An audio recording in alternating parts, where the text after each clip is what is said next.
kwa ajili ya huduma ya neno, ambaye pia ni mume wangu, tunatumika pamoja. Amen.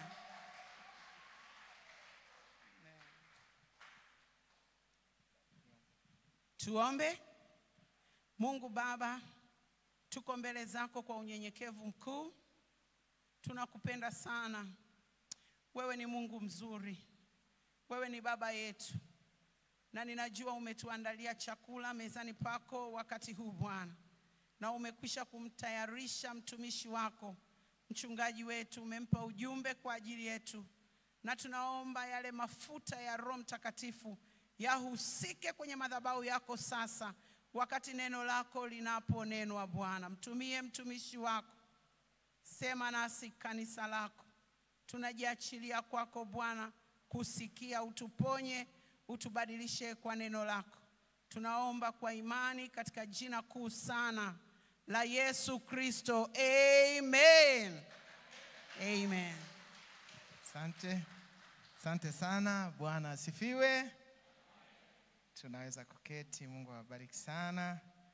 Na mimi ni washukuru praise team na kwaya wote ambao wamehudumu mahali hapa, walimu wa madarasa kwa huduma yao nzuri. Mungu awabariki sana sana sana. Nikupongeze wewe pia kuwemo nyumbani mwa Bwana siku ya leo. Ninaamini kwa kuwepo kwako kuna mtu pia ametiwa moyo kuokoka. Amen. Mimi nilivyokuwa mchanga nimeokoka kijijini kwetu. Alafu kuna wakati tulikuwa tunaenda mjini, tunawakuta waliookoka wamevaa vizuri, wanawake nasema kumbe na huku, kumbe na watu wa aina hii nao wanaokokaga. Nikawa natiwa moyo sana, kwa sababu nilikokuwa nakaa kuna vitu nilikuwa siwezi kuviona vya namna ile. Nikafikiri wokovu ni wa aina ile ya kule kwetu. Kwa hiyo hata tunapofika hapa nyumbani mwa Bwana, tunapoonana tunatiana moyo pia. Hallelujah. Amen. Kama wewe ni mgeni, karibu sana. Tutakupa nafasi baadaye utusalimie. Na kama ni kiongozi, tafadhali, ni mchungaji, sijui ni kiongozi wa jimbo huko unakotoka, wa taifa, mzee wa kanisa, kuna nafasi huku mbele na vile viti vya cha kwanza na cha pili. Kwa hiyo anayestahili heshima afanyaje jamani? Pewe heshima. Kama ndio wewe, si uinuke basi uje. Mungu anakujua kwamba wewe ni kiongozi, na sisi tunataka tukujue.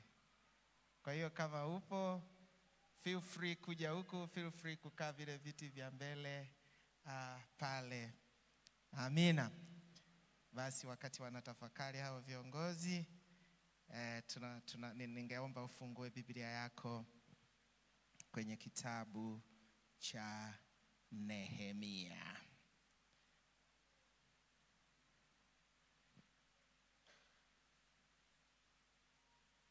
Kati ya wageni tulionao leo na baadaye watatusalimia, kuna ndugu Kilasi pale, kaka yake na bwana Kilasi. Yeye ni kiongozi pia katika kanisa la TAG, yuko Dar es Salaam. Lakini pia tuna missionary wetu na mke wake, wasimame wapunge mkono, baadaye pia watatusalimia. Huyu ndo missionary wetu na mama, watu wa ajabu sana. Tuliwapeleka huko kijijini, tukawaacha, hakuna mshirika hata mmoja. Tulimpeleka mzee kwa maana ya Pastor Imani katika jitihada zetu za umisheni, tukamweka kwenye kajumba fulani hivi. Hakuna mshirika kwenye hicho kijiji, kinaitwa Muungano. Halafu tukaendelea kumuombea. Hallelujah. Leo hii kuna kanisa kubwa linalotishia kijiji. Bwana asiwe sana. lenye washirika wasiopungua 60. Bwana Yesu asifiwe sana. Kwa hiyo tunaendelea mwaka huu, na wewe ndiye mwinjilisti wetu, kwa maana ya kati ya watu ambao tunawategemea kwenda mwezi wa 6. Jipange vizuri. Kuanzia katikati ya mwezi wa 6 tutakuwa na mission za aina 3, na tutaenda vijiji, tutapanda makanisa 2 katika wilaya ya Bahi mwaka huu. Kwa hivyo weka ratiba yako vizuri kuanzia katikati ya mwezi wa 6 mpaka wiki ya kwanza ya mwezi wa 7. Na pia zile sadaka zetu, ahadi za imani, tunakutia moyo ifikapo mwezi wa 6 uwe umezipeleka ili tupate hizo hela tuweze kuenda umisheni. Kuna mambo mengi yanaendelea. Amen. Nehemia sura ya 1.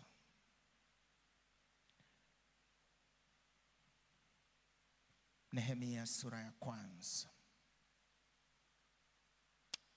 Habari kuanzia mstari wa 1. Habari za Nehemia mwana wa Hakalia. Ikawa katika mwezi wa Kisleu mwaka wa 20, nilipokuwapo Shushani ngomeni, Hanani mmoja wa ndugu zangu akanijia, yeye na watu wengine waliotoka Yuda, nami nikawauliza habari za Wayahudi waliopona, hao watu wa uhamisho waliosalia, na habari za Yerusalemu. Wakaniambia, watu wa uhamisho waliosalia huko katika wilaya ile wamo katika hali ya dhiki nyingi na mashutumu, tena ukuta wa Yerusalemu umebomolewa na malango yake yameteketezwa kwa moto. Hata ikawa niliposikia maneno hayo, nikaketi, nikalia, nikaomboleza siku kadha wa kadha, kisha nikafunga, nikaomba mbele za Mungu wa mbinguni. Nehemia ni kati ya watu wa Agano la Kale ambao nawapenda sana, na kitabu cha Nehemia nakipenda mno mno mno. Kina mambo mazuri. Huyu jamaa alikuwa ni mwana uamsho. Huyu jamaa ukitafuta watu wanaojua kujitoa, basi ni mfano mzuri. Hebu fikiria, kutoka ikulu mtu anaamua kuacha ile nafasi ya kuwa karibu na mfalme ikulu, halafu anaenda muungano, anaenda siji Mpwapwa ili akaifanye kazi kule Mpwapwa. Tunamuona akiongoza watu kwenda Yerusalemu kujenga ukuta. Kazi ya kuchafuka, kazi ya kulala macho. Ametoka ikulu. Jamaa alikuwa anajua kujitoa sana huyu, na ni mfano mzuri sana. Ni kitabu ambacho kinazungumza juu ya urejesho. Lakini kitu ambacho watu hawakioni sana ni kwamba kazi kubwa aliyoifanya ni kuimarisha ulinzi. Ukuta ulimaanisha ulinzi. Alisikitika sana kusikia kwamba Yerusalemu haina ukuta, manake sio salama. Watu wa Yerusalemu sio salama, wale Wayahudi sio salama. Anasema akapata taarifa kwamba wanashutumiwa, wanabezwa, wanadharauliwa kwa sababu hawana ulinzi. Akalia sana, na ndipo akachukua hiyo hatua. Mungu akamgusa, kwa sababu Mungu anajali ulinzi, usalama wa watu wake. Mungu anajali usalama wako. Na falme za nyakati zile zilikuwa na kawaida hiyo, kujenga kuta kuzunguka utawala wake, miji na kadhalika. Kulikuwa na ulinzi wa kifalme. Bwana asifiwe sana. Na ndio kichwa cha ujumbe wangu leo, ulinzi wa kifalme. Haleluya. Ulinzi wa kifalme. Utashangaa kwamba hata Yesu mwenyewe alipokuwa anaomba yale maombi marefu ya Yohana 17 mstari ule wa 15, anasema ya kwamba siombi kwamba uwachukue uwaondoe duniani, lakini ninaombi moja, Baba wa mbinguni, uwalinde na yule mwovu. Kama kuna wakati watu wa Mungu tunahitaji ulinzi wa Mungu, ulinzi wa kifalme, kwa maana ya ulinzi ambao tunapewa na Mungu kama watoto wa mfalme. Unafahamu kuna ulinzi na kuna ulinzi wa kifalme. Anavyolindwa Samia sio sawa na anavyolindwa baba yako na baba yangu ambao hawana huo utawala. Nina taarifa kwamba hata watoto wake mfalme au kiongozi wanalindwa. Mke, mume analindwa. Ulinzi wa kifalme. Siku moja tulitembelewa hapa kanisani, tukiwa tuko kwenye mabati pale chini, tunaabudu kwenye mabati yamekaa hivi karibu yatudondokee. Miaka 2 akaja jamaa mmoja, kumbe bwana ni mkuu wa usalama. Kulikuwa na gari nadhani 3, halafu tukaona tu sisi tunapangwa kanisa letu. Mimi si ni pastor lakini napangwa.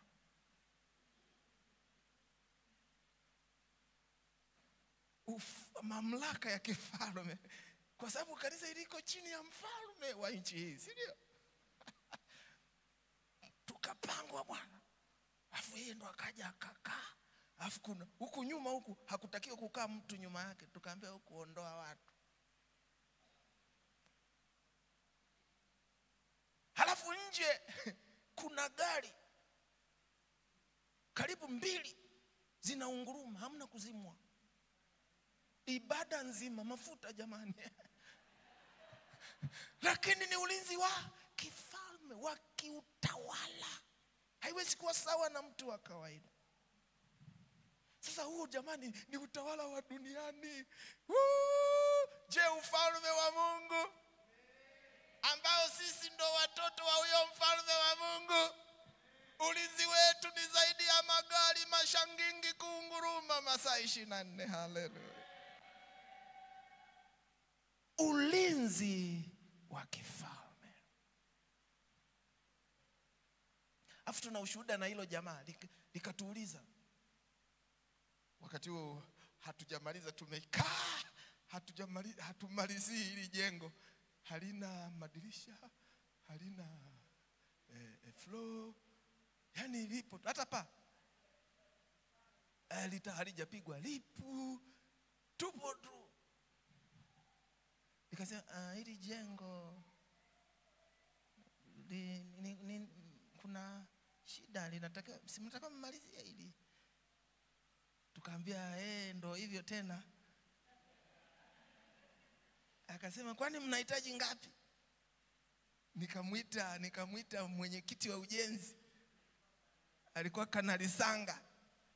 Nikasema hivi tunahitaji ngapi? Akasema milioni 20. Kama milioni 20 hivi. Akaingiza mkono mfukoni, akatoa dola 10,000 ambazo zilikuwa sawa na milioni 22 wakati huo. Haleluya. Sasa mtu kama huyo hata ulinzi wa kifalme unamstahili kabisa. Anasolve matatizo ya watu. Kwa hiyo nataka ujue, kwa kuwa tunaongea habari mwaka huu, mkazo wetu ni kumiliki na kutawala. Sisi ambao ndio tunategemewa kumiliki na kutawala, tuna haki ya ulinzi wa kifalme. Na Nehemia tunamuona hapa, wale wana wa Israeli, kwa sababu ni taifa la Mungu Yahweh, mfalme wa wafalme, akaona ni lazima wajengewe ulinzi. Haiwezekani waendelee kuonewa, kubezwa na kudharauliwa. Ndipo akaenda. Na zamani ilikuwa ni kitu cha kawaida sana mfalme kuwa na mikakati na mifumo ya ulinzi. Maana yake, moja ya vitu ambavyo vilikuwa vinamsumbua mfalme ni usalama wa mali na watu wa ufalme wake. Na sisi tunaposema kuishi kifalme katika mfululizo huu wa mafundisho, tunaposema kuishi kifalme ni pamoja na kuhakikisha tuna ulinzi wa kifalme, na tunafanya sehemu yetu kuhakikisha huu ulinzi wa kifalme unadumu. Bwana Yesu asifiwe sana. Mambo mengine ambayo walifanya mataifa ya zamani enzi hizo, licha ya kuwa na majengo ya ulinzi kama kuta na maboma, namba 2, walikuwa wana sehemu maalum ambazo wakitaka ulinzi wa uhakika walikuwa wanajenga sehemu kama milima. Miji muhimu mingine ilikuwa inakaa kwenye milima au kwenye kisiwa, maana unaona kila kitu, haleluya, kabla hakijatokea. Bwana Yesu asifiwe sana. Lakini namba 3 ilikuwa ni silaha. Walikuwa wanatafuta silaha za ulinzi kama ngao, haleluya, kama dirii, kama chapeo. Bwana asifiwe sana. Si tunazisoma hizo wapi? Waefeso, Zile zilikuwa ni silaha za ulinzi. Bwana Yesu asifiwe sana. Kama ambavyo pia tutaangalia baadaye kidogo, licha ya majengo na maeneo ya ujenzi na silaha, lakini pia walikuwa na mikakati. Akitaka watu wake wawe salama, anaangalia mtu ambaye ni hatari hapa, au mtu ambaye anaweza kanisaidia ikitokea chochote. Ndio nakuta walikuwa wanafanya maagano. Maagano mengi yafuatilie katika Biblia, utakuta maagano mengine yalikuwa ni kwa ajili ya kujilinda, kwamba adui yeyote akisikia mimi nina maagano, nina mapatano, nina ubia na ufalme huu, atashika adabu, hata nigusa. Maana anajua akinigusa mimi amemgusa jamaa. Kwa hiyo tunaona walikuwa wanafanya maagano kimkakati kwa ajili ya usalama. Kwa hiyo swala la usalama lilikuwa ni moja ya kazi kubwa ya wafalme, na linatakiwa iwe ni moja ya kazi kubwa ya wewe mfalme na mimi. Haleluya. Kwa nini? Kwa sababu kama ufalme upo ufalme mwingine ambao ni adui yetu. Nimesema kati ya watu wanaohitaji ulinzi wa Mungu, ulinzi wa kifalme, wanatakiwa kuupambania, wanatakiwa kuupa kipaumbele, ni wewe na mimi leo, kwa sababu mashambulizi yako kila mahali, kila wakati. Mashambulizi yako vyumbani kwetu leo, kwenye sebule zetu leo, kwenye ndani ya magari na nyumba zetu leo. Tukitembea mitaani tunashambuliwa, imani zetu zinashambuliwa, wokovu wetu unashambuliwa. Na ndio maana si ajabu watu wengine wanasema, jamani, kwa nini leo watu wanakuwa kama na wokovu ambao ni mashaka mashaka? Kwa nini leo wakati mwingine huwezi kutofautisha aliyeokoka pale kazini na asiyeokoka? Maneno ni yale yale, masengenyo ni yale yale, kufanyiziana ni kule kule, hata jamaa linalokuja TAG limepigwa, umepigwa. Kama huna tofauti pale mtaani na wengine, unatukana kama wengine, umepigwa wewe, unahitaji ulinzi. Haleluya. Na unaustahili, maana upo, maana wewe ni mtoto wa mfalme. Bwana Yesu asifiwe sana. Hebu tusome ile Waefeso, kwa sababu anaelezea vizuri sana kwa habari ya jambo hili. Anasema kwa maana kushinda, sura ya 6 ile, kuanzia mstari wa 12, anasema kwa maana kushindana kwetu sisi si juu ya damu na nyama, bali ni juu ya falme na mamlaka, juu ya wakuu wa giza hili, juu ya majeshi ya pepo wabaya. Jamani, yapo katika ulimwengu gani? Wa roho. Yapo. Kwa nini wewe uishi kama vile hayapo? Kwa sababu hiyo, kwa sababu yapo, twaeni silaha ngapi? Zote za Mungu. Huenda umepigwa kwa sababu hujavaa zote, umevaa lakini sio zote, mpate kuweza kushinda siku ya uovu. Kila mtu anayo siku ya uovu, na leo ni siku ya uovu.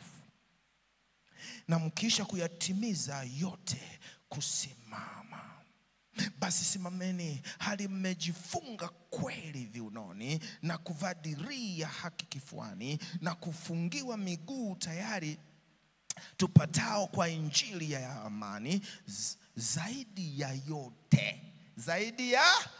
yote mkitwaa ngao ya imani, ngao ya imani, ambayo kwa hiyo mtaweza kuizima mishale yote yenye moto ya yule mwovu. Tena ipokeeni chapeo ya wokovu na upanga wa Roho ambao ni neno la Mungu. Bwana asifiwe. Mstari wa 18 amalizia akisema, kwa sala zote na maombi mkisali kila wakati katika Roho, mkikesha kwa jambo hilo na kudumu katika kuwaombea watakatifu wote. Zaidi ya 90% ya hizi silaha hapa ni za ulinzi. Bwana asifiwe sana. Sababu ukiongelea chapeo ni ya ulinzi, kwa sababu inalinda sehemu za kichwa. Ukiongelea dirii ni lile jamaa lililovaliwa hapa kifua. Mshale hauwezi kupenyeza. Ukiongelea ngao ni ya kulinda. Ukiongelea viatu, ulinzi na uimara. Haleluya. Ukiongelea upanga, tena upanga unafanya kazi zote mbili. Ulinzi na kushambulia. Bwana Yesu asifiwe sana. Ambalo ni neno la Mungu.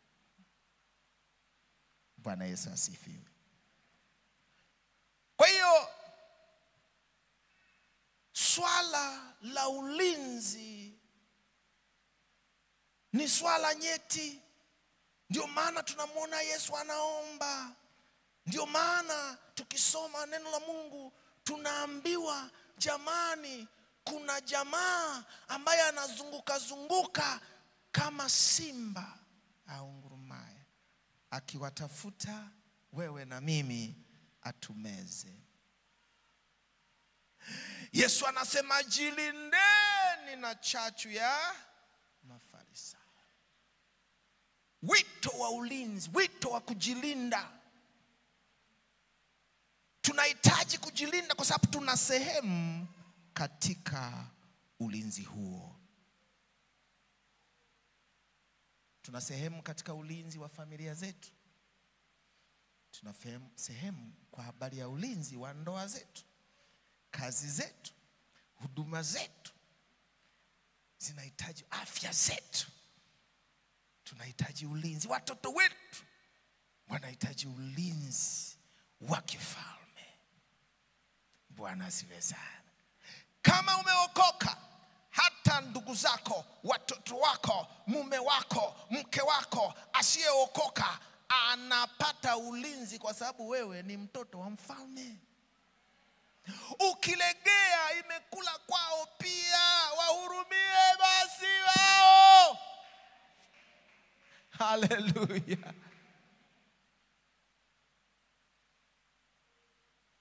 Kwa hiyo mnayoyaona yanatokea ni mambo ambayo yapo katika ulimwengu wa kiroho.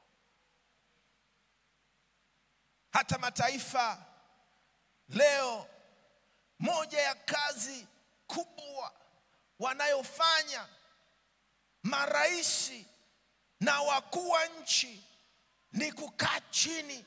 Silaha fulani imegunduliwa, tunawezaje kuikabili?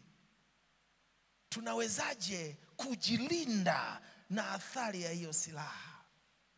Kila silaha inayogunduliwa, watu wanaumiza vichwa tena wagundue, hawalali mpaka wagundue silaha nyingine ya kuweza kuifanya ile isilete madhara. Ndio maana unasikia kuna makombola. Unajua kuna makombola ya masafa mafupi, kuna makombola ya masafa ya kati, afu kuna makombola ya masafa marefu ambalo yanaweza yakatoka bara lingine kwenda bara lingine. Yaani huko Asia unapiga Amerika. Sasa watu wamegundua kwamba hizo missiles, hayo makombola likija, wamegundua lingine linakwenda linapokea huko huko juu, linalizima. Haleluya! Linazima, linalifanya lisifike kwenye target yake na lisiwe na madhara. Ni watu wanakaa wanapiga akili wawezeje. Inashangaza kwamba sisi watu wa Mungu tunakaa tu, hatujali ulinzi, wakati sisi ufalme wetu unatafutwa kuliko ufalme wa Marekani. Mungu atusaidie sana. Anasema tuvae ngao tuvae dirii ya haki. Wapi? Kifua. Hapa kitu cha moyo mojawapo ni nini jamani? Kitu cha maana, cha muhimu nishakitaja. Ni nini hapa? Moyo. No, unavyohitaji ile haki ya Mungu, kule kuwa kwako ni mtu wa haki, kule kuwa na haki tuipatayo kwa imani, ile haki tuipatayo kwa kuwa na mahusiano na Mungu. Kumbe ukiwa na mahusiano, ukiishi kwa haki, ukawa na mahusiano mazuri na Mungu, ni ulinzi kwako. Bwana asifiwe sana. Ni ulinzi. Na ndio maana tunapozungumzia swala la haki, yani righteousness, kwa Kiingereza naita right standing with God, yani kuwa na uhusiano mzuri na Mungu. Kumbe kitendo tu cha wewe kujitahidi kuwa na uhusiano mzuri na Mungu, kuwa ni mcha Mungu, kuwa mtu wa haki. Ndio maana unakuta saa nyingine mwenye haki anaitwa kama sawasawa na mcha Mungu. Ukisoma neno la Mungu. Mungu atusaidie kuwa wenye haki, kwa sababu ni mwenye haki. Anasema mwenye haki analala usingizi. Haleluya. Wachawi wengine hata hujui wapo. Kuna watu wanavisa na wewe hujui, wanakutafuta, lakini kwa sababu wewe ni mwenye haki, kuna vitu havikupati. Haleluya. Una ulinzi wa Mungu. Pale kazini kuna watu hawapendi maendeleo yako. Kuna watu hawapendi unavyofanya, vinawafanya wakasirike. Shetani bwana saa nyingine ni kama hana akili, kwa sababu anamfanya mtu akasirike, amkasirikie mtu ambaye analeta mafanikio kwenye kazi. Sasa hiyo ni akili, hata kama yeye hawezi kufanya hivyo. Lakini haijalishi uhasama unatoka wapi, kwa kuwa wewe ni mwenye haki, unalindwa na Mungu. Bwana asifiwe. Kwa hiyo kama kuna kitu natakiwa kukikazania, ni kuwa mwenye haki, kuwa mcha Mungu, kusimama vizuri na Mungu.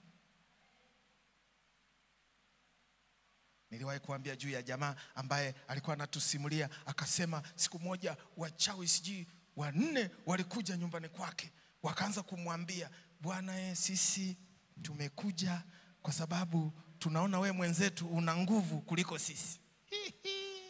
Hebu fikiria, unakuta jamaa lingine unalijua, unajuaga ni lichawi. Si michawi hata vijijini saa nyingine inajulikana Unakuja limekuja kwako, afu linakwambia wewe inaelekea una nguvu kuliko mimi. Afu unashangaa, utunguli huna. Yani huna yale ambayo ungefikiri ndo watu wangeona una nguvu. Lakini kwa sababu wewe ni mtoto wa Mungu, ni mwenye haki, wakamwambia tumekuja siku ya kwanza tukakuta umezungu, yani kuna mto uko katikati ya ziwa, maji tunataka kupita tu, ile tunataka tukaribie, tukaona nyumba yako imezungukwa. Siku ya pili imezungukwa na moto unawaka kuzunguka. Siku ya tatu ilikuwa nini sikumbuke. Sasa wakaona huyu uchawi wake ni mkubwa kuliko wetu. Kumbe wewe unalala tu. Haleluya. Hamna kufanya kacha. Sana sana labda nkacha ya kuomba. Shandara, si ndio Haki. Ngao ya imani namba 2. Nilishawaambia kwa sababu mwaka jana tulikuwa na mada inayosema kupandia viwango vya nini? Vya imani. Tuliongelea imani sana. Nikakwambia kuna maisha unayoishi leo, inawezekana hata dhambi unazotenda ni kwa sababu ya upungufu wa imani. Kwa hiyo ina maana ukiwa na imani, mishale ya majaribu anasema kwamba ametumia neno gani hapo kwenye Waefeso? Kuzimishwa. Amen. Inazimwa. Bwana asifiwe. Unakuwa salama. Inaweza kawa mshale wa mawazo mabaya ya kumfanyia vitu vibaya mwenzio. Afu nasema sihitaji kumfanyia vibaya hata kama alinidhulumu, kwa sababu naamini Mungu atanibariki tu. Hiyo ni imani. Haleluya. Unaposema baraka yangu iko kwa Mungu, sihitaji kudanganya, sihitaji kuongopa, sihitaji kutoa rushwa au kupokea rushwa, huo ni ulinzi, kwa sababu hiyo ni imani. Inakwambia wewe maisha yako hayategemei rushwa. Bwana asifiwe. Kwa sababu watu wanaingia kwenye hiyo, anaona kabisa asipofanya hivyo ndo ameisha. Hujasikia watu wanasema utakufa maskini? Sasa mimi mwenzio nilishawahi kuambiwa Hamuli, utakufa maskini wewe. Tena mmoja wa jamaa hao ambao aliniambia hivyo, sasa hivi ananikopa mimi. Haleluya. Yaani alinikopa, nikataka kumkumbusha lakini nikasema hapana, tunasamehe, tunasahau. Ila nilikumbuka hilo. Ananikopa na shida. Lakini aliniambia utakufa maskini, kwa sababu nilikataa kujiingiza kwenye vitu ambavyo vingenipatia fedha nyingi tu. Lakini nikasema nampenda Yesu, sitaki kufanya. Yesu hawezi kukuacha. Amenibariki. Bwana Yesu asifiwe sana. Nimalizie na chapeo.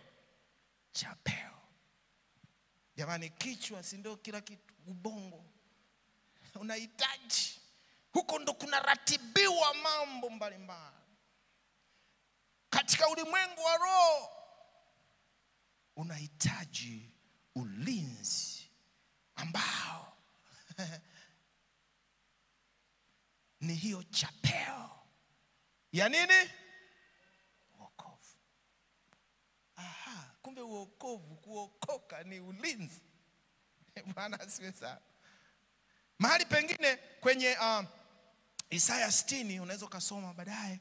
Isaya 60 mstari wa 18 anazungumzia kwamba mtaita kuta zenu wokovu na malango yenu sifa. Haleluya. Kwa hiyo wokovu sio tu ni chapeo, bali pia ni ukuta. Mungu atusaidie sana. Kuokoka inalipa. Bwana asifiwe sana. Na hilo linafanana kwa namna moja au nyingine na righteousness, haki, kuishi kwa haki. Sina nafasi, lakini nataka niseme,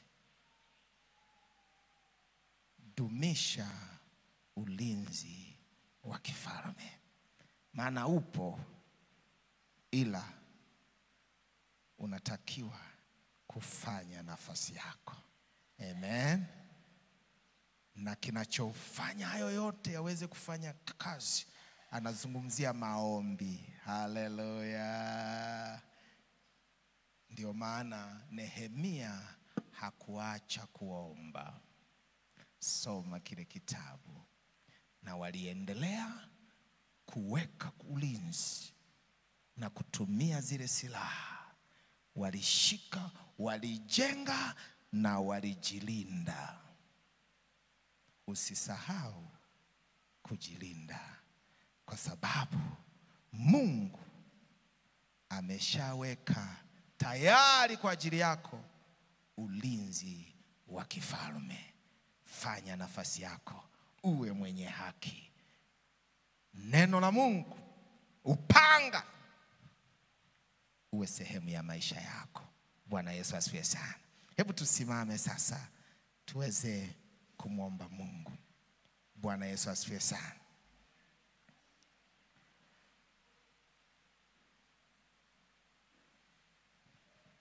Nataka tumwombe Mungu.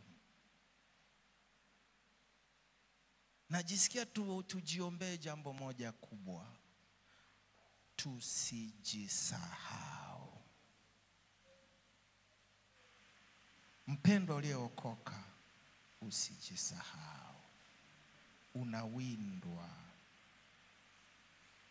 Kila kitu chako kinawindwa. Kwa nini ujisahau? Anasema, kesheni muombe. Ukiona neno kwenye Biblia kesheni, manake muwe macho ili usishambuliwe kirahisi. Mungu akusaidie ili uweze kusimama kama Waefeso anavyosema. Fumba macho yako sasa, nataka niombe. Natamani kukuombea wewe ambaye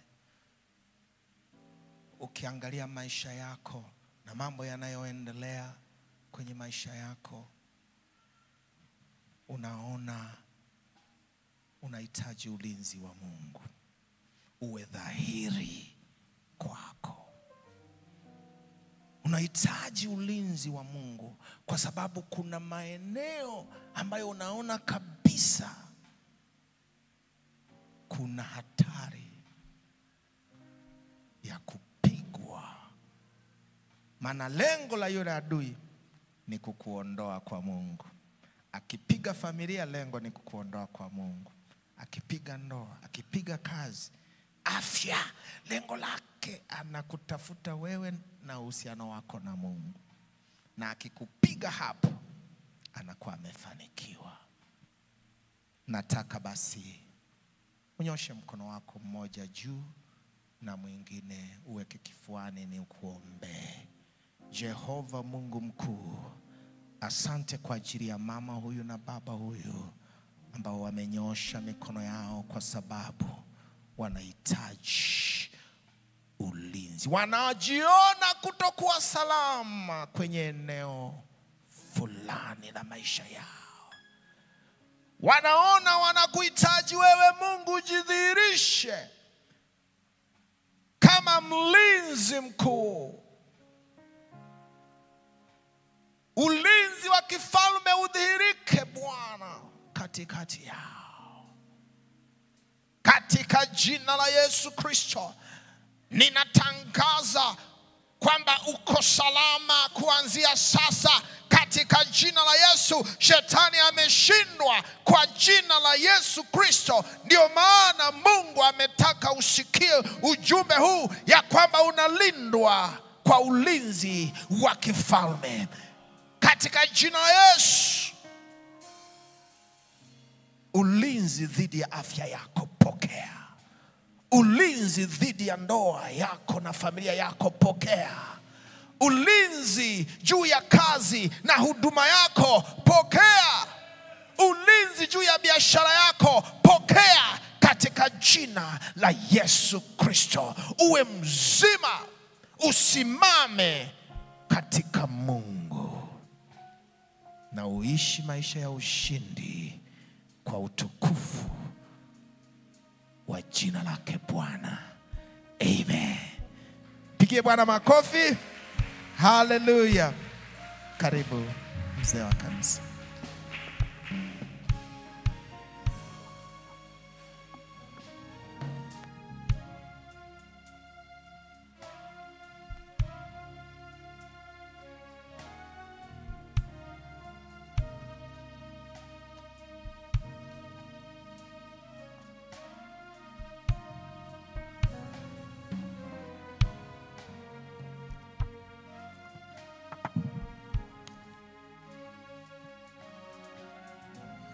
Bwana Yesu asifiwe.